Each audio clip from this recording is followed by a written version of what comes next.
Hi, Bob. Welcome to the Unofficial For All Mankind podcast, an immersive timeline experience from 2003 to 2012. I am your host, William D. Talixet. This podcast is all about the Apple TV Plus alternate history sci-fi drama For All Mankind, which poses the question, what if the Soviets landed on the moon first? If you haven't watched the show yet, please do so first. It is phenomenal. The show features great characters, emotional scenes, flawless direction and writing, epic action, and pays homage to previous sci-fi shows in space history, making it one of the most underrated television shows. If you have watched this final episode of Season 4 titled Perestroika, skip to listen. If you haven't watched Season 4 or the series at all, please watch it first to avoid spoilers, or you will be very disappointed. 1, 2, 3, that's your break. Welcome back, everyone. It's been a minute. I've been working on other projects. I've been watching different shows, reviewing those shows. But after a while, it's like, I don't have enough For All Mankind in my life. So I decided to hop back on the Goldilocks train and record the final episode of this podcast. So today's episode is the final podcast. So you might be thinking, wait, we still have 2010 and 2011. Does that mean we're going to have 2 episodes? Well, unfortunately, no, because it is almost the end of the school year, and I'm about to go off to college. I'm going to be in college, so I won't have time to record a podcast about For All Mankind. Possibly it will be already out at the time I will be in college. So I've decided to merge each of the separate episodes, 2010 and 2011, into one single episode. So this episode may be a little bit longer because it's going to be covering more information, but the difference is I'm not going to be going by months. I'm going to be going what I think will happen in that year. So over the course of this podcast, we have talked about so much. We have talked about casting updates. We have talked about our thoughts about Perestroika, different shows on Apple, how Apple is losing $1 billion per year, different sci-fi updates, Reddit leaks, casting, and the spin-off Star City. It has been a pleasure talking about all of those things about For All Mankind, because like I said in the intro, For All Mankind is one of the most underrated television shows right now, and it's a shame more people aren't watching it. And I think people think of the show as boring. I don't think it's boring. I think it is better than what all of the other shows. It takes risks, and the actors are so good, and I'm going to highlight one actor from the show a little bit later, but the show is just amazing, and it's a shame that more people aren't watching it. But for those who do watch it, are you ready to get your Goldilocks on? This episode is all about 2010 and 2011. So in 2010, I have 6 major predictions of what might happen. So in 2009, Hillary Rodham came into office. There were some different developments. It's been a long time, so I'm going to have to even go back and listen myself. But in 2010, Polaris 2 construction begins. So if you can remember the Season 3, Episode 1 titled Polaris, it was the first episode in the 90s of the For All Mankind universe. It was Danny and his wife's wedding aboard Karen Boland's hotel ship in space. And everything went wrong. One guy was killed. Danny had to go out and fix it because it was rotating faster. There was like zero gravity. Everyone had to hold on. And that really put a pause to the Polaris space tours up until the ship got picked up by Helios Devayesa, in which became the Phoenix ship we see in Season 3. So Polaris 2 construction begins. Helios launches development Polaris 2, a massive orbital platform designed for Mars-bound hotel staging and high-end tourism. So space tourism had made a comeback with the Hilton lunar outpost being constructed in the late 90s, as seen in the Season 4 newsreel. But we really haven't seen space tourism evolve. Like, I feel like people are so scared that that's going to happen again. Like another North Korean missile, which is intent, their space flight to go onto Mars, is going to come up and destroy part of the ship. So I believe it will be on Mars. So it's a symbol of Helios' ambition and detachment from earthly concerns. Let's just hope nothing strikes it, like an asteroid, Goldilocks, like breaks because of something and it hits a space station. Like, we don't need any more stuff, but I bet, yeah, like something bad will happen as always. And yeah, so I also have a military base being completed. I call it Fort Aldrin, based off Buzz Aldrin. Completed. So it's a joint U.S. Air Force and NASA military installation on the moon, finalized its construction near Shackleton Crater. So if you can remember, in the 80s, there was a kind of a Cold War that almost escalated into nuclear war with the Jamestown standoff that killed Gordo and Tracy. So there really hasn't been a lot of militarization on the moon, and we haven't really talked about the moon because the moon isn't in season 4, nor it's a really big part of season 3. But the first permanent militarized facility on the moon comes in 2010, with Fort Aldrin being completed. Some call it the camp of the previous Cold War. So the Cold Wars ended in 2002 in the season 4 opening news intro, but now Fort Aldrin has a military base on the moon. So cool. So this is what I hope happens in season 5. I'm going to predict that Marco's sentence is being commuted. So President Rodham, facing international and legal pressure of Marco's sentence based on the fact that she committed treason over 15 years ago, and that cooperation between the U.S. and other space programs has made her conviction void, has commuted her sentence, treason sentence in absentee. She remains under supervised exile on Mars as part of the Mars Prisoners Program, but is no longer a fugitive. The door opens to her potential return. So I hope Rin Schmidt returns. Like, I hope that wasn't the last time we saw Margot. It'd be sad if that was the last time. I don't know how the show would be able to survive without her, because she is the force of the show. So in November, a Democrat blue wave happened. So in 2010, in our timeline, there was a red wave. There was also a red wave in 2010 and 2014, the Senate. So the red wave in the 2010 midterm elections was partly due to the unpopularity of Obamacare and the stagnant economy at the time. The Republicans picked up 64 seats in our real world in the House. And while Democrats retained control of the Senate, it was a very small majority. So President Obama really couldn't get anything passed. But with Hillary Clinton's, Rodham's popularity in this timeline, and the stunning economic boom from Goldilocks has led to Democrats picking up 7 seats in the Senate, 35 in the House, and 10 governorship, creating a supermajority in Congress that could last up to 10 to 20 years. It is a major breakthrough because a lot more of the country in this timeline is probably a lot more left, because of Ellen Wilson being the first openly gay president. A lot of different, like it's probably a lot more progressive. Like, we're probably a lot more Bernies and AOCs than today.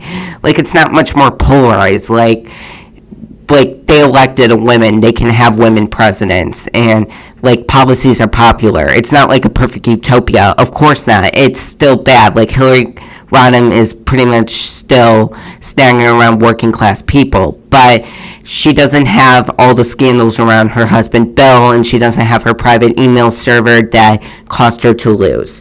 So VR education revolution, I think VR is going to come way early in this timeline. Helios-funded VR platforms are rolled out across public schools in the U.S., Europe, and Japan. Students can walk through Jamestown, witness Mars landings, and conduct lunar experiments in real time. A soft power win.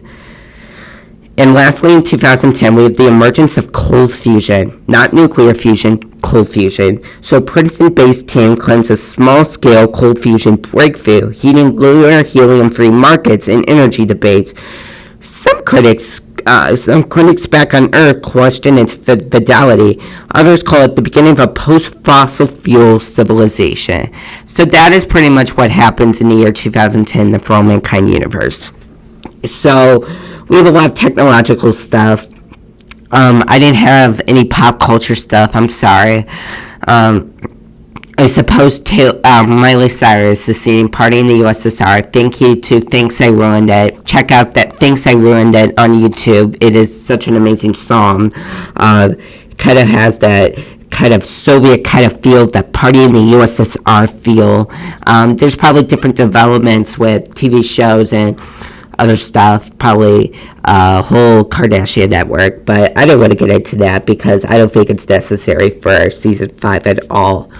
So in 2011, okay, so 1 year later is when we saw the post-credit scene at Kuznetsov Station with M83's Midnight City playing in the background. Such a great scene. I love that scene. I think it's my favorite post-credit scene.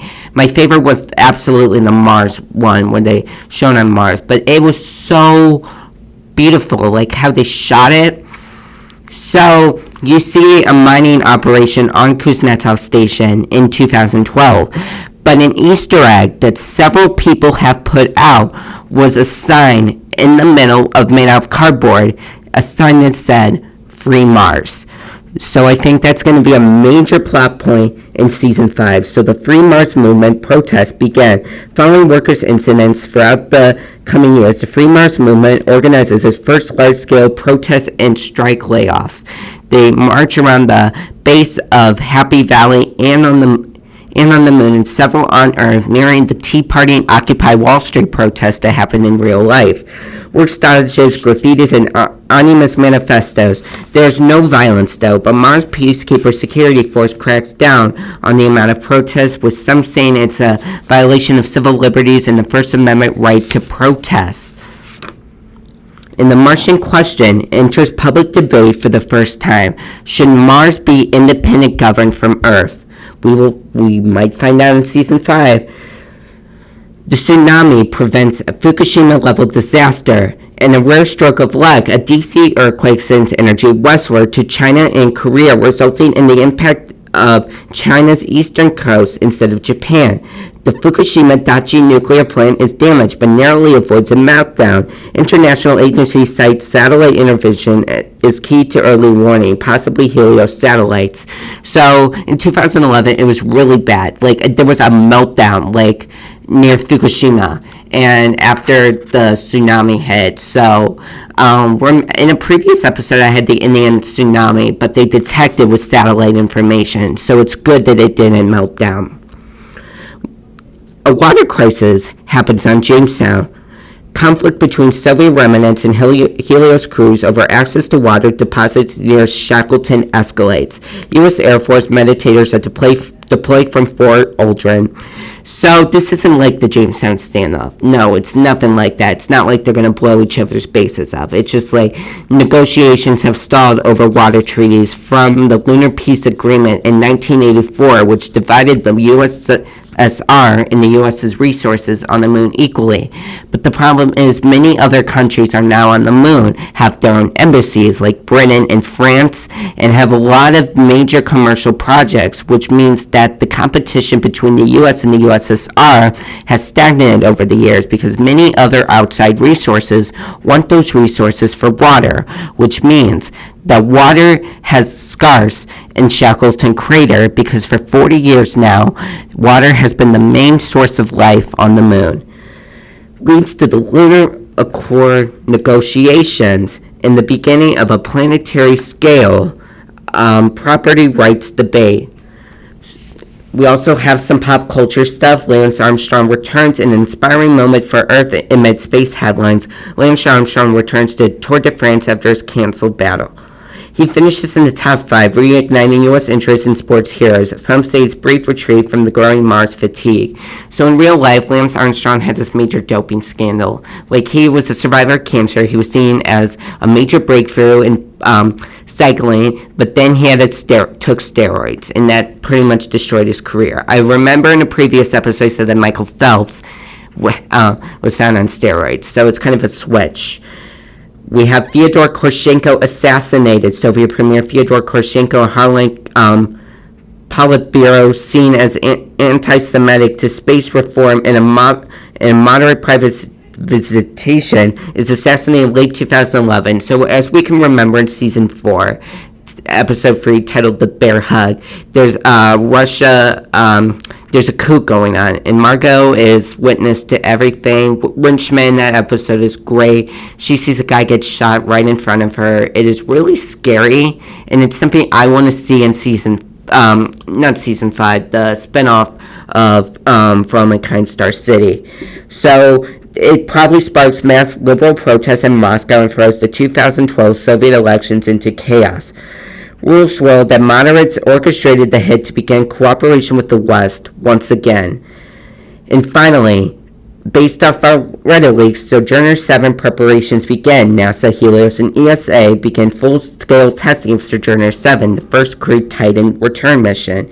It includes test burns, biosphere simulation, and psychological trials. Tested for launch in early 2013, Sojourner 7 will attempt human Earth to Mars, the Titan journey. And that is how 2011 comes to a close. So I hope that wasn't a lot of information for you. I'm sorry if I sped up a little bit. Just play it slowly. So what's next? We finished the podcast. What's next?